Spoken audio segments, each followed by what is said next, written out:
कहानी 3 ऐसी नन्स के ऊपर आधारित है जो अपनी हवस मिटाने के लिए एक गूंगे बहरे आदमी के साथ ही दिन रात घपाघप करती हैं। अब क्या वो अपने अंदर की खुजली मिटा पाती हैं? ये हम आज की इस एक्सप्लेनेशन में देखने वाले हैं। आज मैं जिस फिल्म को एक्सप्लेन करने वाला हूँ उसका नाम है द लिटिल आवर्स और ये फिल्म 2017 में रिलीज हुई थी। मूवी की शुरुआत में हम सिस्टर फर्नांडा को देखते हैं जो अपनी गद्दी को लेकर चर्च की तरफ जा रही होती है। चर्च पहुंचते ही उसके सामने सिस्टर जेनवर आती है और वो उसे पूछती है कि तुम पूरी रात कहाँ पर थी। इस पर सिस्टर फर्नांडा उसे बोलती है कि वो इस गद्दी को पकड़ने गई थी जो रात को चर्च से भाग गई थी। इस पर जेनवर उससे पूछती है कि रोज रात को ये गद्दी भाग कैसे जाती है। अब वो दोनों आपस में बातें कर ही रहे होते हैं, तभी वहाँ पर एक माली लुड़को आता है और उन्हें गुड मॉर्निंग बोलता है, पर वो दोनों सिस्टर्स लुड़को को गंदी गंदी गालियां देकर वहाँ से भगा देती हैं। इसके बाद हम सिस्टर अलेक्जेंड्रा को देखते हैं जो चुपचाप अपने रूम में बैठी होती है। दरअसल सिस्टर अलेक्जेंड्रा का अब इस चर्च में बिल्कुल भी मन नहीं लगता था और वो अब शादी करके एक नॉर्मल लाइफ जीना चाहती थी। अगले दिन अलेक्जेंड्रा के पापा उसे मिलने आते हैं। वो उसे बताते हैं कि उसके लिए कोई भी लड़का मिल नहीं रहा क्योंकि लड़के वाले बहुत ज्यादा दहेज मांग रहे हैं। इस पर अलेक्जेंड्रा उन्हें बोलती है कि अगर वो चर्च में डोनेशन देना कुछ कम कर दे तो दहेज के पैसों का इंतजाम हो सकता है, पर उसके पापा इसके लिए उसे मना कर देते हैं। फिर अगले दिन तीनों सिस्टर्स बुने हुए कपड़ों को लेकर कहीं जा रही थी, तभी वहाँ उन्हें वही हरामी माली लुड़को दिखाई देता है जो उन्हें अपनी हवस भरी नजरों से घूरने लगता है। वो तीनों सिस्टर्स भी लुड़को को ऐसा करते हुए देख लेती हैं और फिर वो उसे माँ बहन की गंदी गंदी गालियां देकर वहीं पर ही पीटना शुरू कर देती हैं। दूसरी तरफ हम फादर टोमासो को देखते हैं जो सिस्टर्स के बुने हुए कपड़ों को मार्केट में बेचने जा रहा होता है।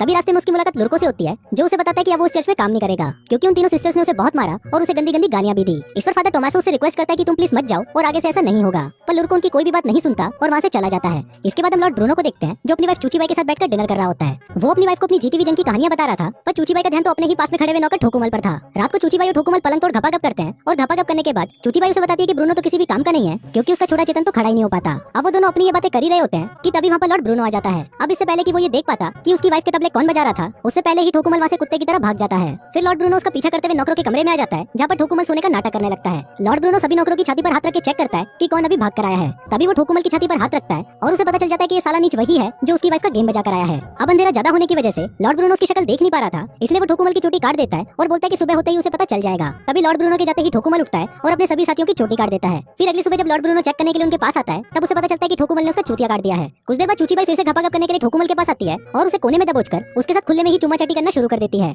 अब उन दोनों की ये रासलीला ऊपर खड़ा हुआ लॉर्ड ब्रूनो भी देख रहा होता है और वो अपने सैनिकों को ठोकुमल की गोटियां काट कर लाने के लिए बोलता है।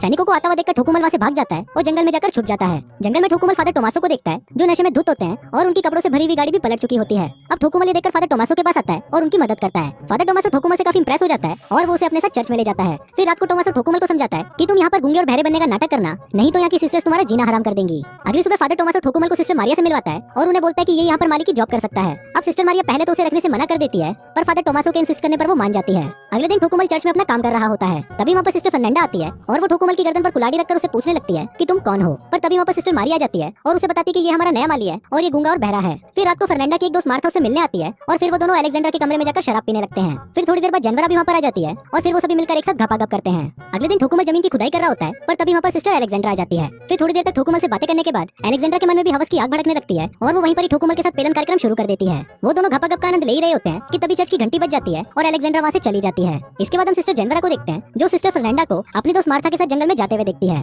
वो छुपकर उन दोनों का पीछा करती है और देखती है कि फर्नांडा और मार्था मिलकर बेलाडोना बना रही होती हैं। दोस्तों बेलाडोना एक पत्ता होता है जिसको लगाकर औरतें मर्दों को अपनी तरफ अट्रैक्ट करती हैं। बेलाडोना लगाने के बाद वो दोनों ठोकुमल के कमरे में जाते हैं जहाँ पर वो सो रहा होता है। तभी वो दोनों भूखे नंगे भेड़िए की तरह ठोकुमल पर टूट पड़ती हैं और उसके साथ दबा दबा कर घपाघप करना शुरू कर देती हैं। फिर अगले दिन भोसड़ पप्पू नाम का एक आदमी चर्च में आता है और टोमासो और मारिया उसे चर्च घुमाने के लिए अपने साथ ले जाते हैं। दूसरी तरफ ठोकुमल चुपके से अलेक्जेंडर के कमरे में आ जाता है और फिर वो दोनों वहीं पर ही धुआंधार संभोग करना शुरू कर देते हैं। अब वो दोनों अपना कार्यक्रम कर ही रहे होते हैं, पर तभी वहाँ पर एक बूढ़ी नन आ जाती है जिसको देखकर ठोकुमल चिल्लाने लगता है। वहाँ अलेक्जेंडर भी ठोकुमल की आवाज सुन लेती है, पर वो उसको इग्नोर करके उस बूढ़ी नन के पास जाकर बैठ जाती है। वहीं ठोकुमल भी उसके पलंग के नीचे जाकर छुप जाता है। फिर थोड़ी देर बाद ठोकुमल वहाँ से भागने वाला होता है कि तभी वहाँ पर सिस्टर मारिया और भोसड़ पप्पू आ जाते हैं, जिसको देखकर ठोकुमल फिर से पलंग के नीचे घुस जाता है और फिर उनके जाते ही वहाँ से भाग जाता है। अगले दिन अलेक्जेंडर ठोकुमल के कमरे में आती है और उसे पूछती है कि तुमने मुझे झूठ क्यों बोला कि तुम गूंगे बहरे हो। अब ठोकुमल उसे सच बता ही रहा होता है कि तभी वहाँ पर जेनवर आ जाती है और उसको देखकर अलेक्जेंडर एक कोने में जाकर छुप जाती है। फिर जेनवर कमरे के अंदर आती है और वो ठोकुमल के ऊपर चढ़कर उसके साथ पेलन कार्यक्रम करना शुरू कर देती है, पर तभी उसे फर्नांडा की आवाज सुनाई देती है और फिर वो भी भागकर उसी कोने में जाकर छुप जाती है जहाँ पर अलेक्जेंडर बैठी हुई थी और वो दोनों ही एक दूसरे को देखकर चौंक जाते हैं। फिर कमरे के अंदर फर्नांडा आती है और वो ठोकुमल को किडनैप करके अपने साथ जंगल में ले जाती है।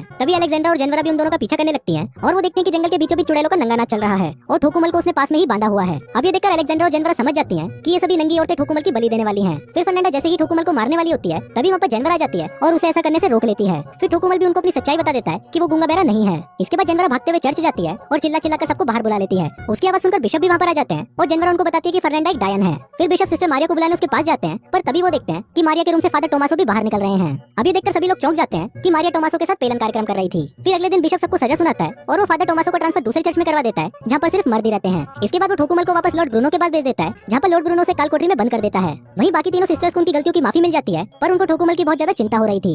दूसरी तरफ ठोकुमल काल कोठरी में बंद होता है और तभी वहाँ पर लॉर्ड ब्रूनो आता है और उसे बताता है कि आने वाले कुछ दिनों में उस पर कई तरह के टॉर्चर किए जाएंगे। फिर थोड़ी देर बाद हम देखते हैं कि वहाँ पर एक कछुआ आता है जिसकी पीठ पर एक मोमबत्ती जल रही होती है। दरअसल उस कछुए को उन तीनों सिस्टर्स ने भेजा था ताकि वो उससे सैनिकों का ध्यान भटका सके। फिर जैसे ही वो चूते सैनिक कछुए के पीछे जाने लगते हैं, तभी वो सिस्टर वहाँ आकर ठोकुमल को नन वाले कपड़े पहनाती है और उसे वहाँ से ले जाती है। वो सिस्टर ठोकुमल की जगह एक पुतला रख देती है, जिससे सैनिकों को लगे कि ठोकुमल अभी भी वहीं पर ही है। अब वो तीनों सिस्टर्स और ठोकुमल आजाद हो जाते हैं और दूसरी तरफ फादर टोमासो और सिस्टर मारिया भी एक हो जाते हैं और इसी के साथ ही ये फिल्म यहीं खत्म हो जाती है।